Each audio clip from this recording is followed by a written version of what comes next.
नमस्कार, मैं नंदिनी नागर और आप देखना शुरू कर चुके हैं वर्ल्ड हेडलाइन। उत्तर प्रदेश से लगातार आ रही तस्वीरें ये साफ साफ साबित करती हैं कि उत्तर प्रदेश की सभी व्यवस्थाएं एकदम डगमगाती हुई नजर आ रही हैं, एकदम डगमगा गई हैं। चाहे वो स्वास्थ्य व्यवस्था ले लीजिए, या फिर वो शिक्षा व्यवस्था ले लीजिए, या फिर कोई भी धार्मिक आयोजन ले लीजिए। कांवड़ियों की बात करें तो कांवड़ी लगातार अपना उपद्रव मचाने में सबसे आगे नजर आ रहे हैं। लगातार स्कूल बस में चाहे डंडे मारने हो, या फिर गाड़ियां फोड़नी हो, या फिर किसी भी सीआरपीएफ जवान को उसके ही बेटे के सामने बड़ी ही बेरहमी से, बड़ी ही बुरी तरह से पीटना हो। जी हाँ, सीआरपीएफ जवान के पिटने का जो वीडियो वायरल हुआ था, कांवड़ियों द्वारा जो उसको पीटा जा रहा था, वायरल होने के बाद सबने ये आवाज़ तो उठाई कि एक सीआरपीएफ जवान को कांवड़ियों द्वारा कितनी बुरी तरह से पीटा जा रहा है। लेकिन ये किसी ने आवाज़ नहीं उठाई कि उसके बेटे के ही सामने, एक बेटे के सामने उसके पिता को पीटा जा रहा है। एक पिता कितना शर्मसार हुआ होगा, एक पिता कितना शर्मिंदा हुआ होगा अपने ही बेटे के सामने इस हालत में।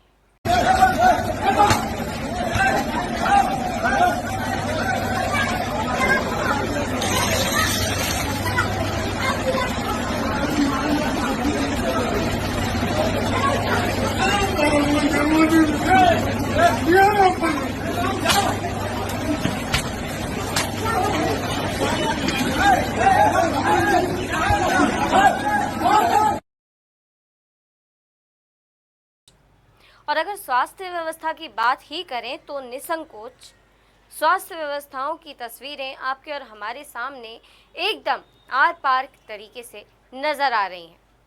इस तस्वीर में ही देख लीजिए, इस तस्वीर में किस तरह एक मरीज को ज़मीन पर बैठकर ऑक्सीजन लेने के लिए मजबूर होना पड़ रहा है। उस मरीज की हालत बता रही है कि वो कितना गंभीर है, कितना बीमार है, उसको ऑक्सीजन की कितनी ज़रूरत है।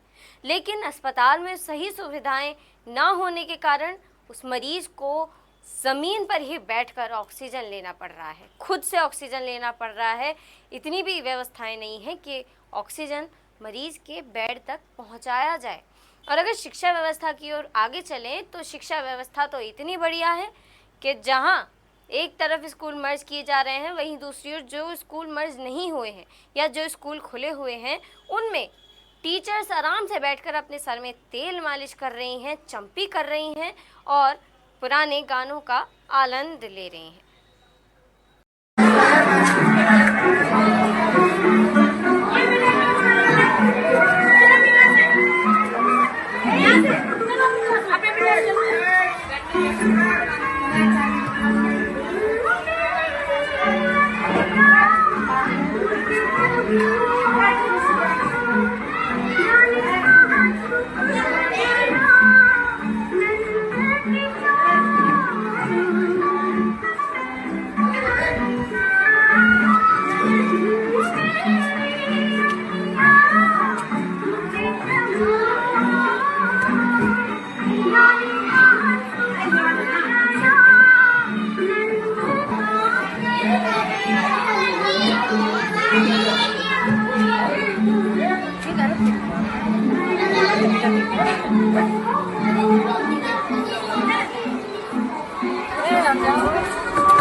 तो जैसा कि आपने देखा वीडियो में कि सभी छात्र भी टीचर की इस बात पर कैसे हंस रहे हैं और गाने सुनने का आनंद ले रहे हैं।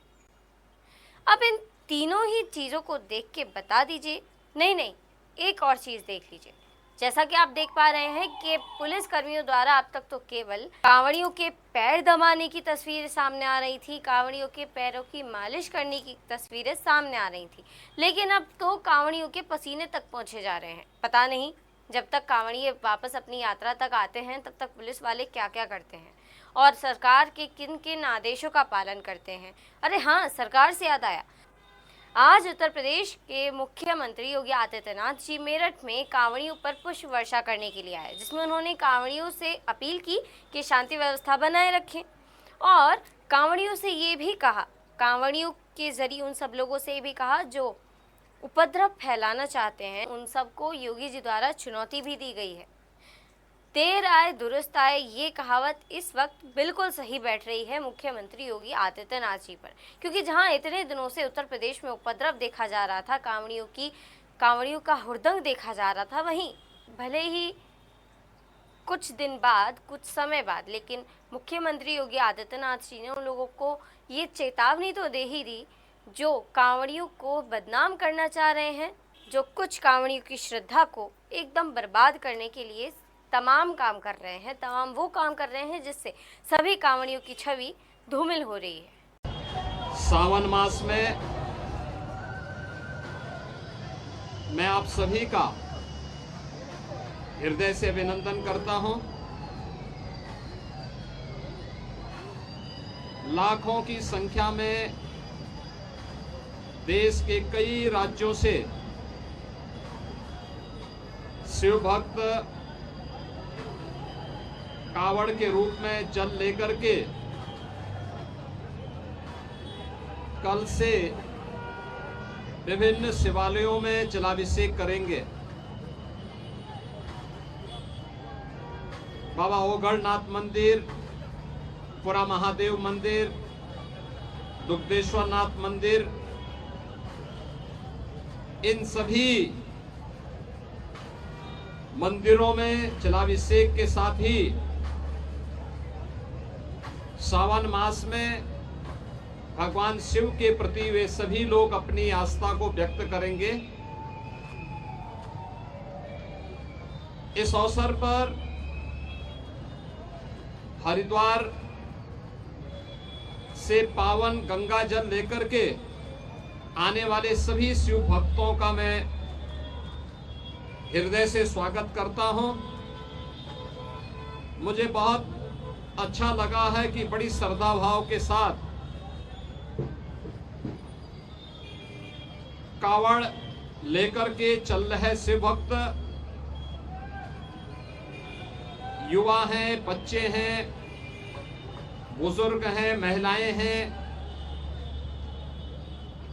सामाजिक समता का उदाहरण प्रस्तुत करते हुए इस पूरे मार्ग पर श्रद्धा भक्ति के साथ आगे बढ़ रहे हैं। जो अपार श्रद्धा का भाव इन सभी श्रद्धालुओं के इस कठिन साधना और परिश्रम में देखने को मिल रहा है, इसका अभिनंदन होना चाहिए, इसे प्रोत्साहित करना चाहिए।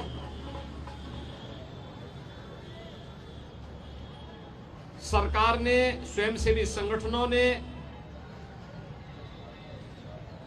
और विभिन्न सामाजिक संगठनों ने भी, धार्मिक संगठनों ने भी इसके लिए पुख्ता व्यवस्था की है। किसी श्रद्धालु को कष्ट न हो, सुरक्षा से जुड़ा हुआ कोई मुद्दा न बने,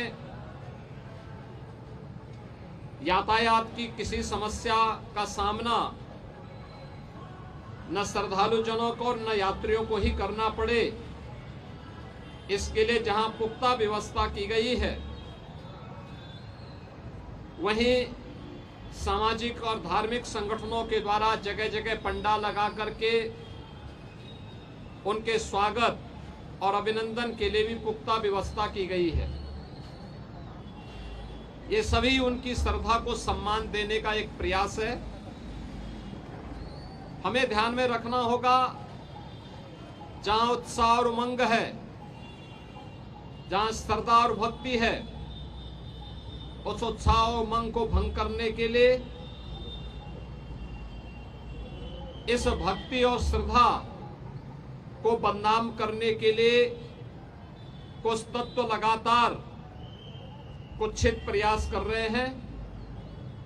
सोशल मीडिया प्लेटफॉर्म पर भी और प्रत्यक्ष रूप से भी ऐसे तत्वों के द्वारा यह प्रयास किया जा रहा है कि कावड़ यात्रा को बदनाम किया जाए। यह हर कावड़ संघ का भी दायित्व बनता है कि वे किसी भी ऐसे तत्व को जो कावड़ कि भगवान शिव की इस पावन यात्रा को बदनाम करने का कुत्सित प्रयास करके उपद्रवी के भेष में छुपे हुए हैं, उन्हें बेनकाब करें, उन्हें हर हाल में अपने आप से दूर कराएं, अपने बीच में न घुसने दें, प्रशासन को तत्काल इसकी सूचना दें। मेरी विनम्र अपील होगी सभी श्रद्धावान शिव भक्तों से जो कावड़ लेकर के शिवालयों में जलाभिषेक करने के लिए आ रहे हैं, उन सबसे मेरी अपील होगी कि शिव लोक मंगल के देवता हैं, वे देवादिदेव महादेव हैं। लोक मंगल की उनकी कृपा सब पर समान रूप से बरसती है। हम सबका दायित्व बनना चाहिए, हम कावड़ यात्रा भगवान शिव को नमन करने के लिए, उनके प्रति श्रद्धा भाव व्यक्त करने के लिए जो ले जा रहे हैं, इसमें हम दूसरों की भी परेशानी को समझें, अपने सहयोगी कावड़ों का, अन्य शिव भक्तों का, यात्रियों का, राह चलते हुए राहगीरों का भी। प्रशासन ने पुख्ता व्यवस्था की है, लेकिन उस सब के बावजूद भी हमारा ये दायित्व बनता है कि हम भी इसको देखें। स्वच्छता के लिए सफाई कर्मी लगे हैं, प्रशासन अलर्ट मोड पर है, सामाजिक और धार्मिक संगठन भी लगे हैं, लेकिन अच्छा होगा कि शिव भक्तगण स्वयं स्वच्छता के इस कार्यक्रम के साथ स्वयं भी जुड़े। कहीं भी किसी नदी को, किसी चौराहे को, किसी सड़क को हम गंदगी न करने दें, जिससे कोई भी बदनाम न करने का प्रयास करे। अगर कोई बाहरी तत्व, कोई उपद्रवी कानून हाथ में लेकर के कावड़ को अपवित्र करता है, आपकी श्रद्धा के साथ खिलवाड़ करता है, तो स्वयं कानून को हाथ में लेने की बजाय पुलिस को आप सूचना दें। प्रशासन ऐसे तत्वों के खिलाफ सख्ती से निपटने का काम करेगा। और हमने ये तय किया है, पूरी कावड़ यात्रा के दौरान जिसने इस पावन कावड़ यात्रा को बदनाम करने के लिए कई उपद्रव का सहारा लिया है, तोड़फोड़ का सहारा लिया है, उनके सबके सीसीटीवी फुटेज हमारे पास है। हम लोग कावड़ यात्रा सकुशल संपन्न होने के बाद उनके पोस्टर भी चस्पा करने वाले हैं, उनके खिलाफ बहुत सख्त कार्रवाई करने वाले हैं। और मुझे लगता है कि इसमें सभी शिव भक्तों की सहयोग की अपेक्षा हम रखते हैं, जिससे आने वाले समय में इसी श्रद्धा भाव के साथ ये सभी कार्यक्रम आगे बढ़ चल सकें। याद करिए 2017 के पहले पिछली सरकारें इन पवित्र कावड़ यात्राओं को नहीं होने देती थी, इनके मार्ग पर अवरोध खड़ा करती थी। लेकिन आज आपकी श्रद्धा को सम्मान देने वाली सरकारें हैं, तो हमारा भी दायित्व बनता है कि हम उसी पवित्र भाव के साथ इसको आगे लेकर के जाएं। मैं एक बार फिर से पवित्र सावन मास में देवादिदेव महादेव के प्रति श्रद्धा भाव को व्यक्त करने के लिए निकाली जाने वाली इस कावड़ यात्रा के प्रति आप सबको हृदय से बधाई देता हूं, आपका अभिनंदन करता हूं, और देवादिदेव महादेव आपकी मनोकामनाएं पूर्ण करें, इसकी भी प्रार्थना करता हूं। आप सबके प्रति मेरी मंगलमय शुभकामनाएं हैं। बहरहाल इस खबर में अभी बस इतना ही। देखते रहिए वर्ल्ड हेडलाइन। खबर को ज़्यादा से ज़्यादा शेयर करें, अपने विचार सुझाव हमें कमेंट करें। देखते रहिए वर्ल्ड हेडलाइन। मैं नंदिनी नागर, नमस्कार।